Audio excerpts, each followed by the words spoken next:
70 saylı Masallı şəhər dairəsinin keçmiş deputatı, Stuttgart mağazalar şəbəkəsinin sahibi Nəriman Əliyev bacısı oğlu Pərviz Abdullayev barəsində xüsusi ittiham qaydasında məhkəməyə şikayət verib.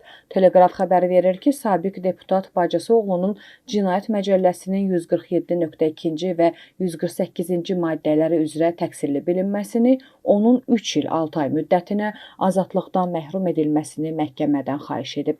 Nəriman Əliyevin Masallı rayon məhkəməsinə müraciət etməsinə isə Pərviz Abdullayevin sosial şəbəkədə yazdığı bu status olub. Min əziyyətlə qurub yaratdığımız 25-30 milyon manatlıq şirkət Stuttgart mağazalar şəbəkəsi və buna bağlı olan digər şəbəkələri dayım keçmiş millət vəkili Nəriman Əliyev tərəfindən əlimizdən alınıb və arxasına keçib.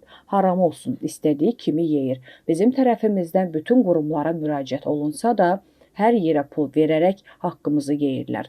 Nəriman Əliyev bir neçə məmurun adını çəkib deyir ki, onlar mənim arxamdadır.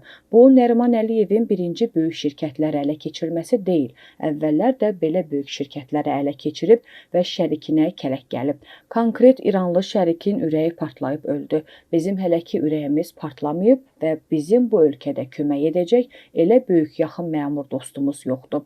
Nərimanın insafı da yoxdur. Əksinə, öyrəşib kimlərəsə pul verib, kimlərəsə şər atdırıb tutturmağa. Stuttgart mağazalar şəbəkəsinin adını mən qoymuşdum.